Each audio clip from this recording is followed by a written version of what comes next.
Seja bem-vindo ao Ouro Porco, o canal de dois amigos que tem muito a falar e pouco a acrescentar. Sou o Clebinho, trato dos assuntos do Flamengo e hoje eu vou fazer o vídeo aqui sem o Sequeto por conta da nossa logística atabalhoada de toda semana.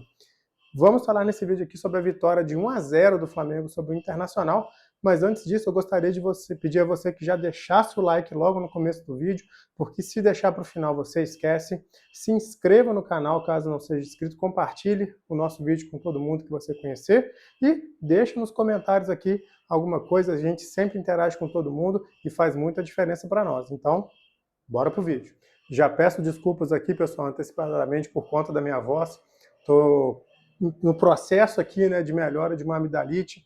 Deus abençoe uma das grandes invenções do homem depois do futebol, que é o saneamento básico e o antibiótico. Então a amoxicilina me salvando aí mais uma vez, deixando minha voz aí diferente do que vocês estão acostumados no dia a dia.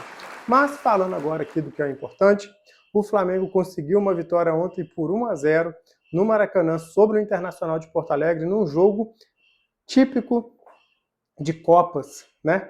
Um jogo pegado, um jogo difícil à beça, um jogo com poucas chances claras de gol criadas, o que pode ter deixado a impressão, aquele gostinho, né, de jogo ruim, de jogo sem graça de ver como entretenimento, mas para ganhar a Copa Libertadores, você vai passar por esse tipo de desafio, e o Flamengo conseguiu, fazendo um primeiro tempo muito bom contra o Internacional, e um segundo tempo nem tanto. Mas mesmo com essa queda de rendimento, no segundo tempo o Flamengo conseguiu praticamente não ser ameaçado pela equipe de Porto Alegre e conseguiu a manutenção da vitória. Quando eu vi a escalação de saída, achei curioso ali a não presença do Pedro, né? Colocou ali Luiz Araújo, Bruno Henrique e Plata, e eu achei que ele ia querer jogar esse primeiro jogo com um centroavante, né? Um atacante de referência na área, mas assim ele não fez. E quando você viu o desenrolar do jogo, fez sentido, porque a proposta do Flamengo era amassar o Internacional na saída de bola, e chegou a determinado período do primeiro tempo que o Internacional ficou com 18% de posse de bola. O Flamengo encheu o campo de ataque com os nossos atletas e o Internacional se viu encurralado. Porém, um problema crônico que o Flamengo vem, né? A gente não conseguiu transformar em gols essa superioridade de volume de jogo.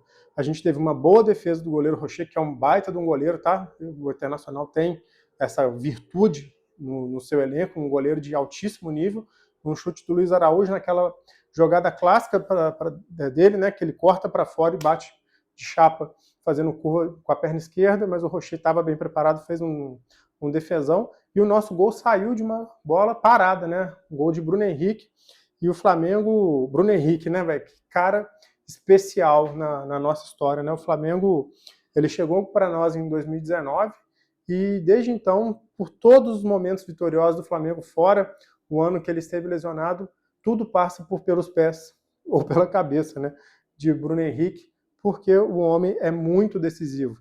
Chegam contratações, chegam jogadores novos, estrelados, mas quando você vai pegar ali os melhores momentos, né, dos títulos, das classificações, sempre vai ter a presença do Bruno Henrique com assistências, com gols, com muita luta em campo, e ontem não foi diferente, né? Após a cobrança de escanteio, ele fez uma cabeçada, até uma parte muito mal, né, da zaga do Inter, o Bruno Henrique cabeceou praticamente sozinho, colocando a bola no canto esquerdo, sem chance de defesa para o Rocher, e colocou o Flamengo à frente.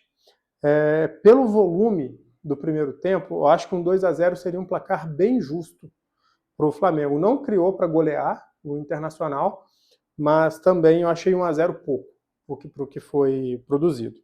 E aí, quando virou o segundo tempo, aconteceu o que já vem acontecendo nos jogos do Flamengo, né? A torcida, apesar de não gostar, vai se acostumando, que é a baixa na intensidade. Não é o meu caso, nunca joguei bola em bom nível, talvez nem em baixo nível, então, mas a gente sabe que você não consegue manter o mesmo ritmo de intensidade correndo muito o jogo todo, né?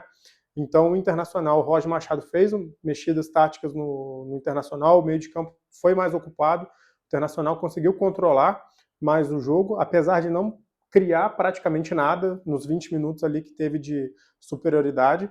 O Rossi fez uma defesa só, difícil, se eu não me engano, um chute do Vitinho, mas mesmo assim, chute centralizado, sem grande perigo. E o Internacional criou muito volume e o Flamengo nitidamente baixou. A proposta era jogar em contra-ataques, né? E o Internacional ofereceu muitas vezes ao Flamengo essa possibilidade de contra-atacar.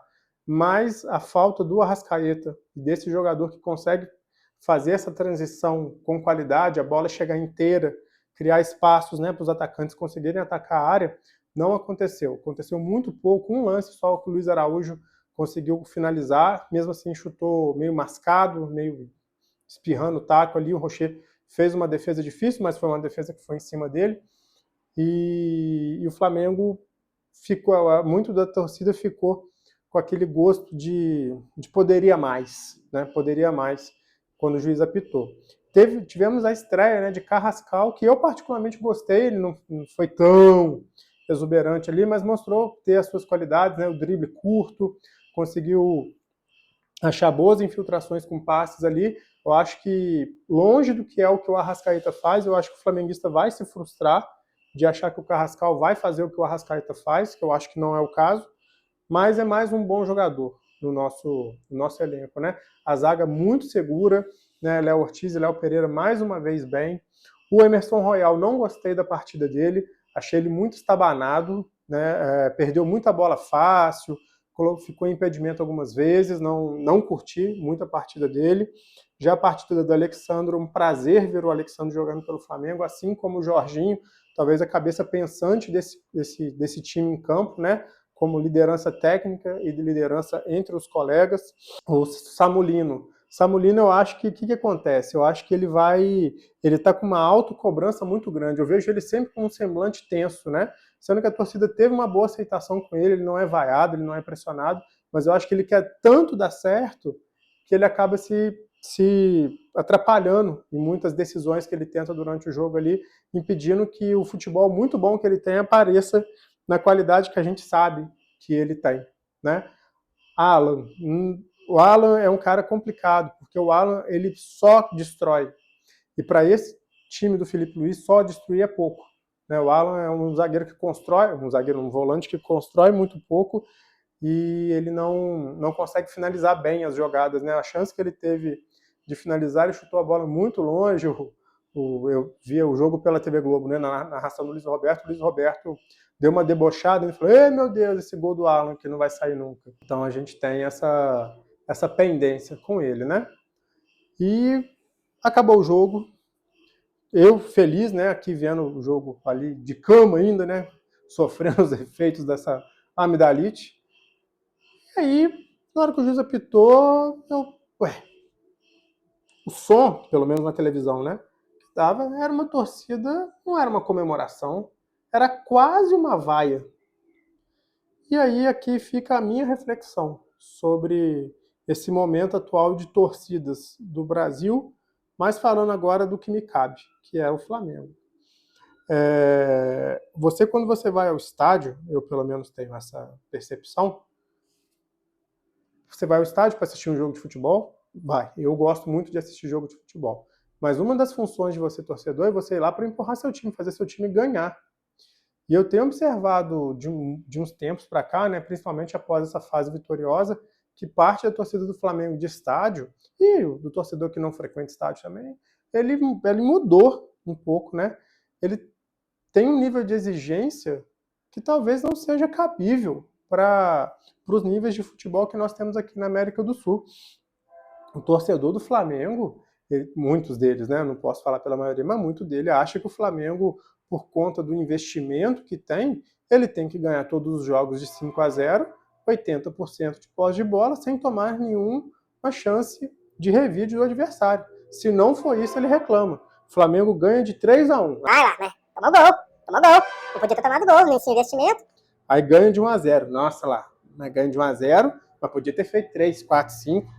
Cara, o que você quer? O que você acha que é futebol?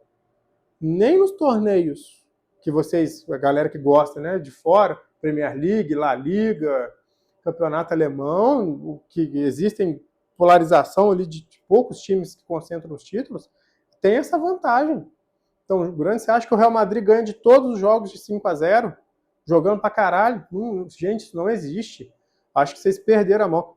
Sabe o que eu acho? Você fica demais no TikTok. Você fica demais no TikTok, no YouTube, ó, só vendo vídeo curto, você ficou viciado em dopamina, sei lá qual que é o hormônio do prazer, da recompensa imediata. Porque o Flamengo tem a janela de contratação. Aí contratou o Alexandre.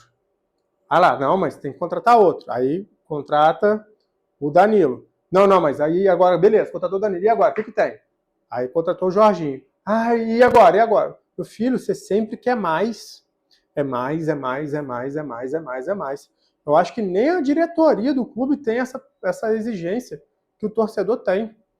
Torcedor, pessoal, ele tem de pensar é de graça, como diz um amigo meu. Pensar é de graça, você pode pensar. Mas você colocar a sua frustração, você colocar tudo que você está sentindo de ruim em cima do clube que você torce, do clube que você ama, isso não parece meio descabido, não, cara? Porque nada que o Flamengo faz tá bom. Você acha que todo jogo vai ser Flamengo e Juventude, que vai ser 5, 6-0, sem passar nenhum susto. Do outro lado, tem outros jogadores bem remunerados, bem treinados, muito dispostos a ganhar, de fazer a sua história. Os caras estão trabalhando. O Flamengo não joga contra ninguém não, meu filho.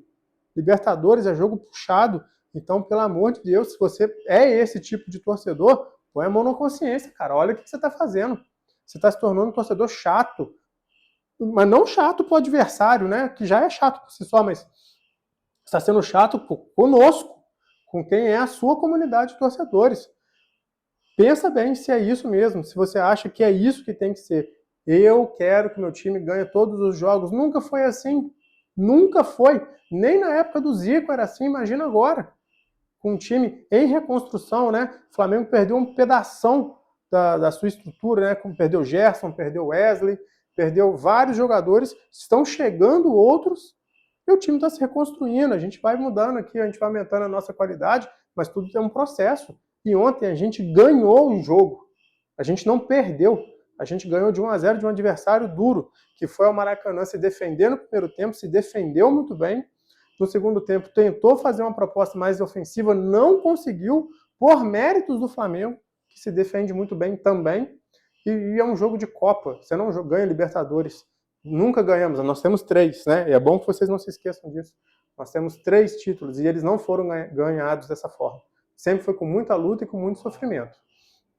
Então eu queria fazer essa reflexão aqui, que já está meio engasgada há um tempo, sobre o que tem se tornado o torcedor do Flamengo em muitas situações no estádio e também no sofá de casa. E eu queria saber a opinião de vocês aí nos comentários, né? Se você é o tipo de flamenguista que quer só show e goleada todo jogo, que não aceita menos que isso ou não. Se você é o torcedor que entende as particularidades de cada jogo, entende que cada jogo tem um cenário diferente. É isso então, pessoal. Obrigado mais uma vez pela atenção. Não se esqueça mais uma vez de dar o like, se inscreva no canal e valeu!